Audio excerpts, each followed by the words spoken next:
Hello everybody and welcome to a brand new Elder Scrolls Online build video with me, Sherman. Today guys, again, another build, the Shadow Guard.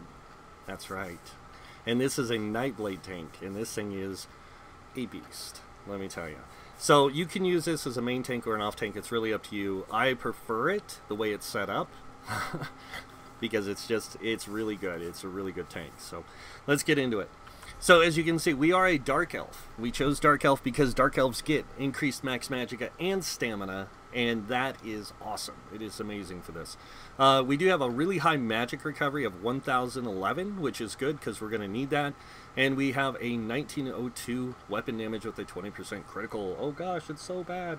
Yes, it is, but it's okay because we're not here to do damage, we're here to tank. Remember that. We do have a 29k stamina, which helps a lot, and the 35k health, of course, also helps.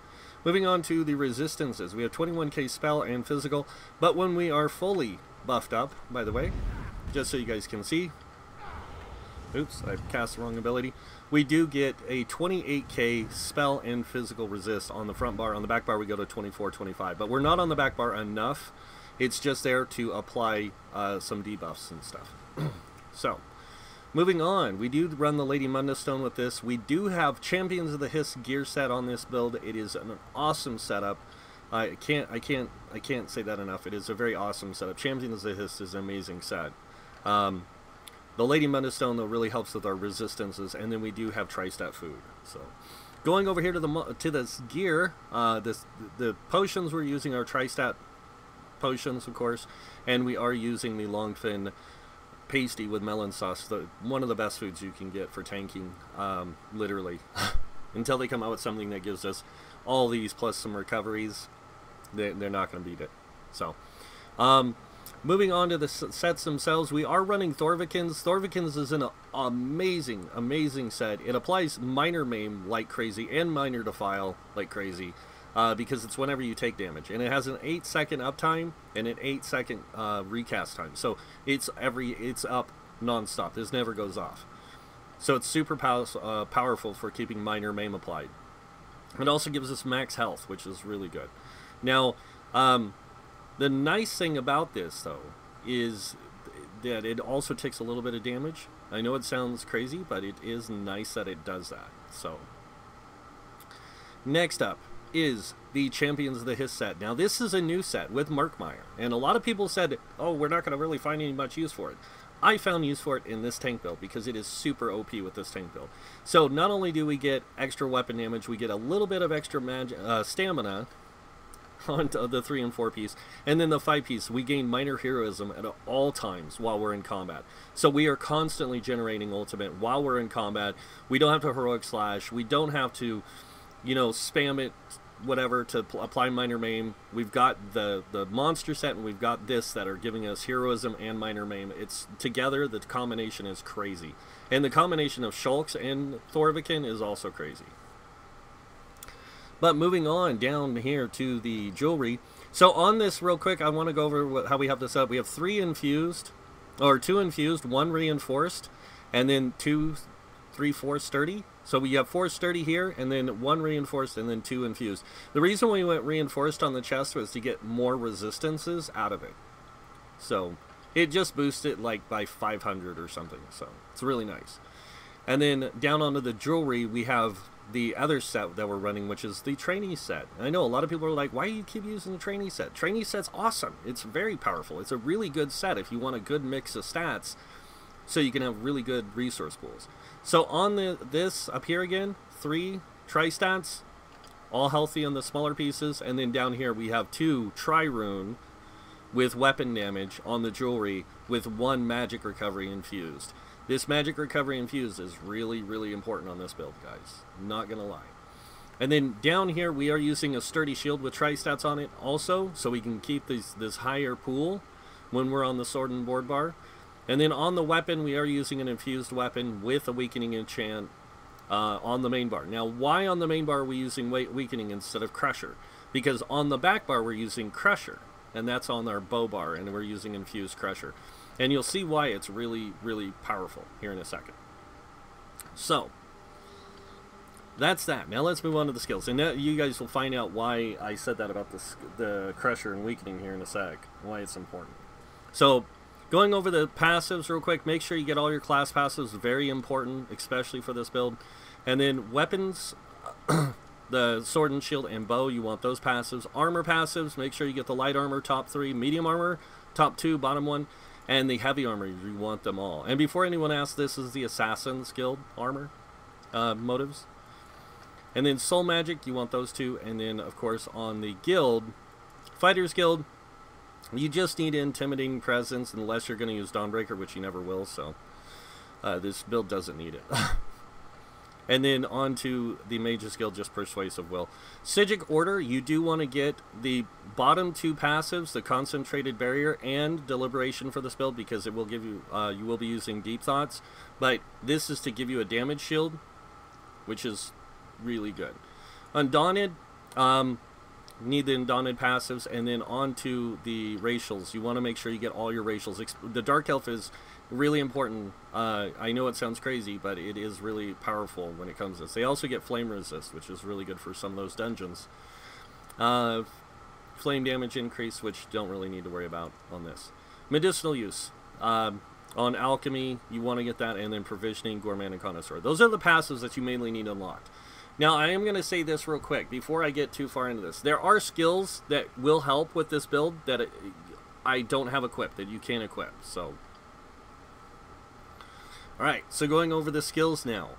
We are using Pierce Armor. Pierce Armor is your main taunt. It also applies Major Breach, Major Fracture, which is really good, of course, to increase everyone's DPS.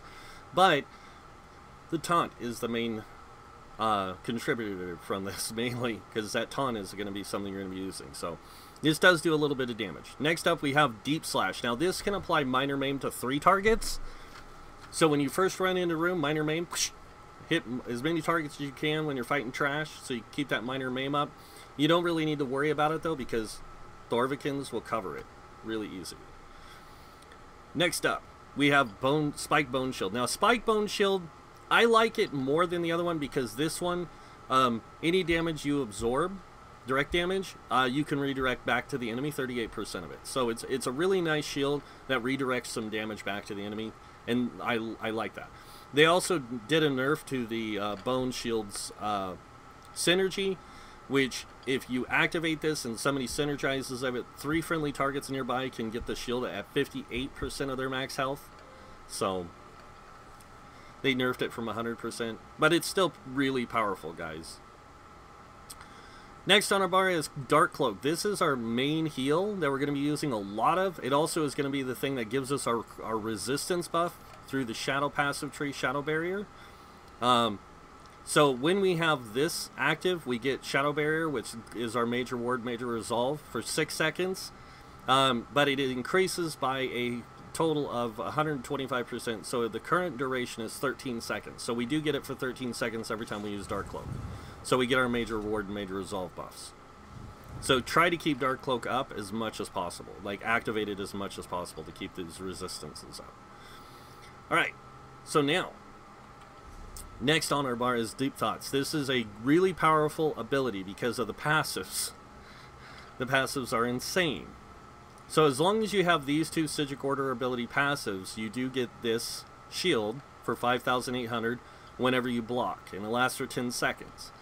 And then it has to be reapplied. So make sure your Bone Shield is activated first before you activate this, because your Bone Shield is going to be the one that's going to come off first, as long as this is up. If you do this first, then cast Bone Shield, the Psijic Order Shield will come off first.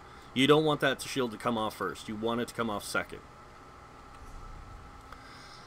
So you can do that. But whenever you use Deliberation, you do get 30% damage reduction through the, or whenever you use Deep Thoughts, you get Deliberation, which gives you 30% damage reduction while this is active.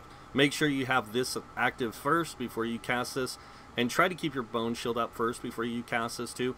So that way you can go Dark Cloak, Bone Shield, and then Deep Thoughts, and that way you get the Deep Thoughts stuff, like benefits. You get the resources coming in, and you get the Bone Shield defense, so you can do that.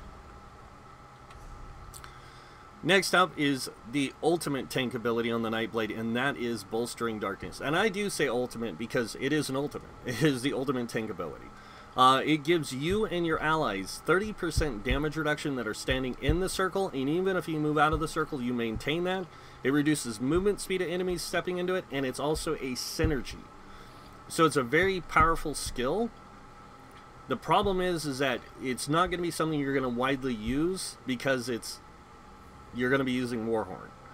But it is a very powerful skill if you need it in those moments. It's going to be more effective to drop this maybe in some cases than it is Warhorn, so you can keep everyone alive.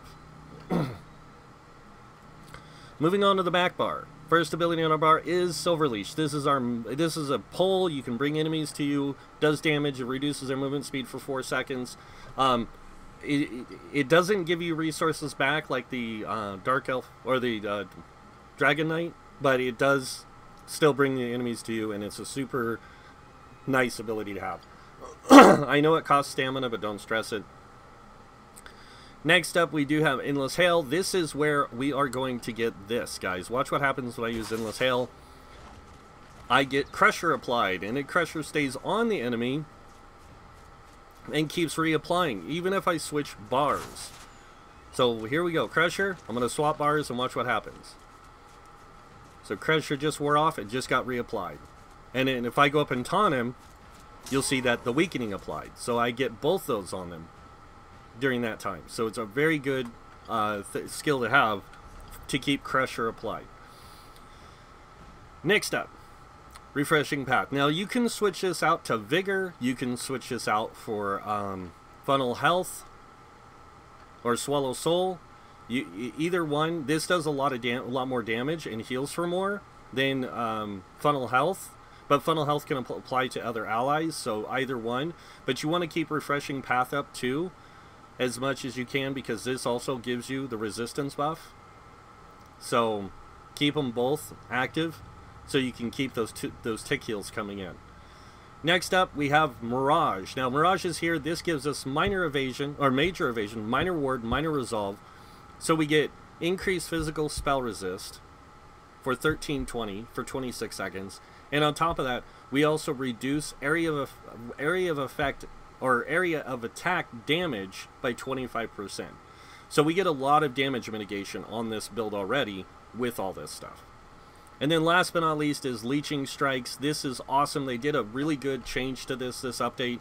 Now when you heavy attack with this, you get twice the resources back in health and stamina on heavy attacks. On light attacks, you only get 106 with the 1640 health. So you get really good resource management with this now. And then, of course, when it ends, you get 4,270, but if you cast it early, you'll get a chunk of that. So you don't get the full amount back, but what I do is I'll cast it, and when I see it getting close to coming off, like when it gets down to about 3-4 seconds, which I'll let it do real quick. Like when it gets down, 3 or 4 seconds, then I'll recast, because then I'll still get a chunk of resources back. For some reason, it didn't show the full amount because I wasn't missing any stamina. So, all right, moving on to the last ability on the bar is Aggressive Warhorn.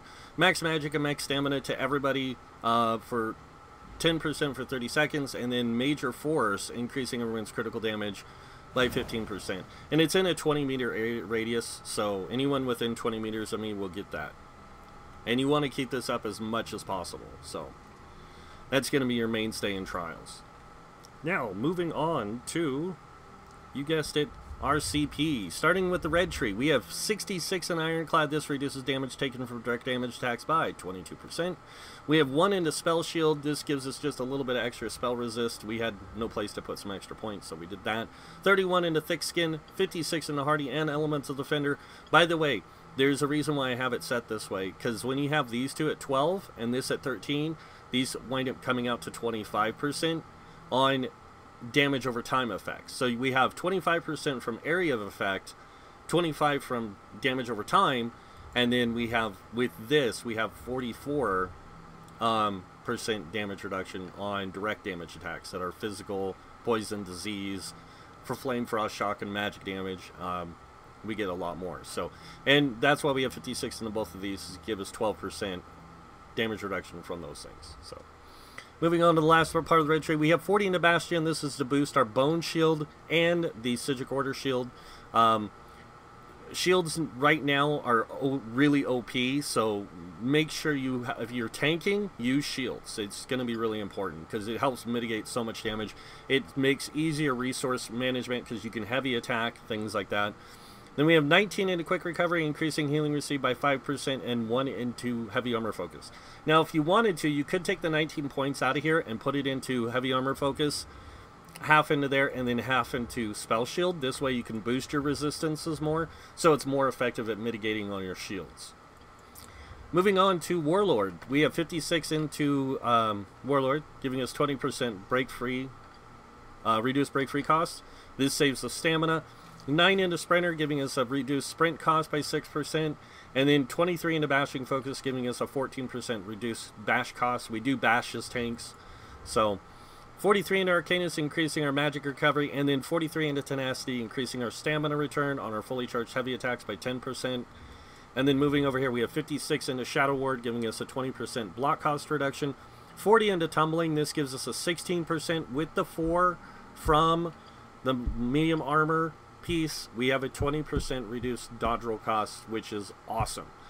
We can dodge and still save some resources. So, into the blue tree, we have 43 into Bless. This increases healing done by 10%, and then we have 40 into Elfborn. Because our Dark Cloak is a Magicka heal, we can crit heal with it. Now, it's not going to crit heal very often. In fact, it's very few and far between, but when it does, we do get that 16% extra on crit heals, so it's really nice.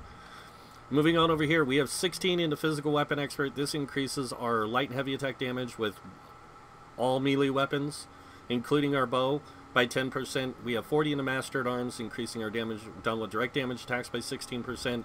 And then moving on over here, we have 43 into Mighty. This increases physical poison disease damage by 10%. 56 into to critical strikes. This is here mainly for if you're using Vigor as the heal instead of Refreshing Path, because you don't want to burn through a lot of Magicka with this build. You want to kind of sustain it, so having Vigor helps a lot more. And then 31 into Thaumaturge. Another reason why we had this here was because I was originally using dual wield. This isn't necessary with this, but it does improve your damage a little bit from Endless Hail, so that's kind of a nice thing to have, because it doesn't affect Refreshing Path's heal. It just affects this. So, but yeah, so that's the CP, guys, right there. Now, of course, everyone's going to ask, well, how does it work out? Well, let's go test it. Now, I did get a little bit more testing time in with this build and the other one that I'm going to be showing off later in the next video after this one. There is another build that's got similar setup. So, the Knights Templar.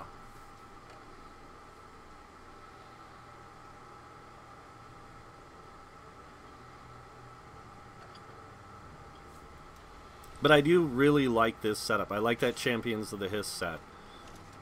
And for some reason, the game's bugging out on me again and not showing my shield. Thanks a lot, game. This one sealed the door as soon as she arrived, but it will not hold forever. That's okay. We're just going to get in here and we're going to start tanking these things up. I should be in under veteran mode. And hopefully I don't make any mistakes like I did last time, because that sucked. Alright, so Mirage you want up. You want to get your Dark Cloak up, or your Dark Cloak and your Bone Shield, and then your Mirage, like I said.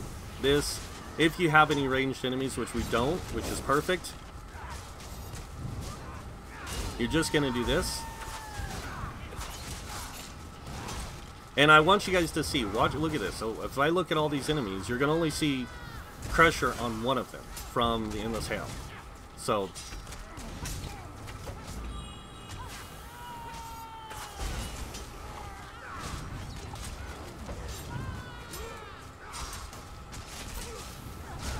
but now I have Minor Maim on all of them right now because of the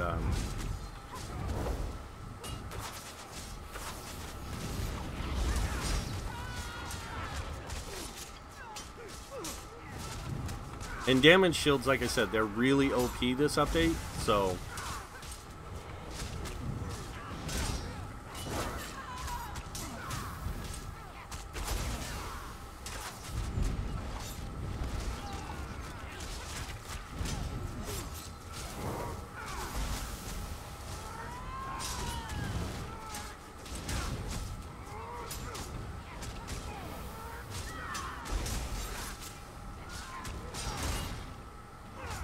And you're not going to be doing this like on boss fights, because boss fights are so different.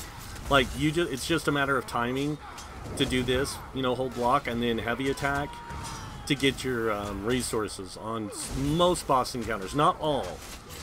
The one where you're going to have trouble is on axes. Like that's something that it's just because it's such a broken mechanic on those things. I don't even have my... There's my problem. Now when we do this...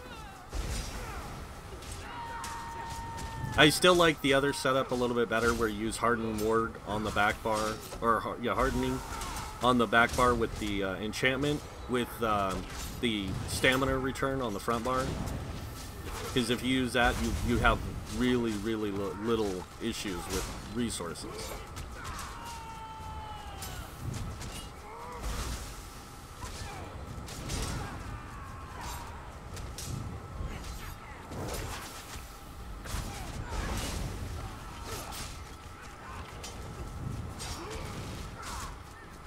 And the main reason why we have such a high magicka pool is if we have to do this a few times, or we have to put up like Refreshing Path, Mirage, and all these other buffs we have the magicka to kind of do it and still sustain.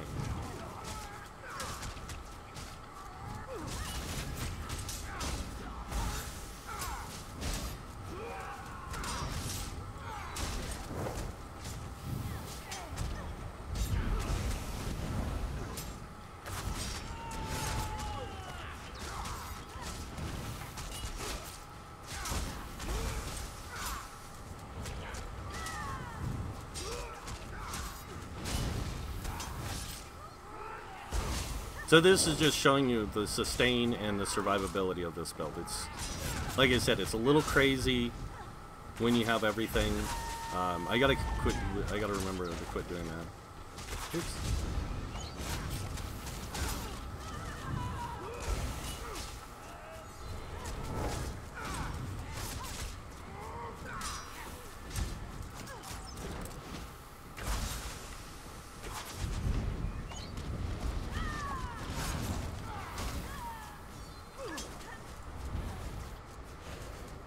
And there we go. And the other nice thing about this build is when you're fighting like this chick here with Bone Shield, you can still activate it, and she can't stop you. She can't silence you from it. The only thing she's going to silence you from is your Mirage and stuff like that. That's why this build can be really good for this, because you can sit here and maintain, even in her circle, you can maintain this. You can maintain Bone Shield. The only thing you can't maintain is a heal. So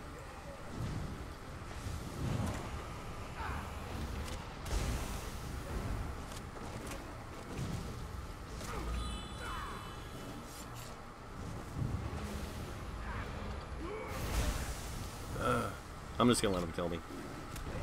But yeah, if you're doing this with a group, like, this tank is really good to tank her with, especially if you have vigor, because then you can vigor yourself and everything, and you're not having as much issue with her.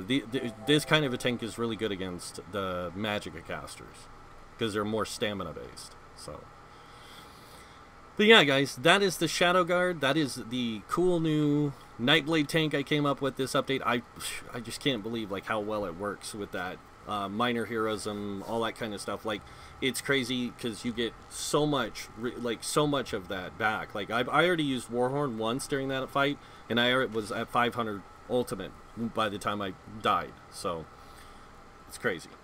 But that's the Shadow Guard. If you like it, like button. If you guys want to see more builds by me, hit that subscribe button. And other than that, I want to thank you all for watching. Until next time, have a wonderful day. And this guy might see you in game.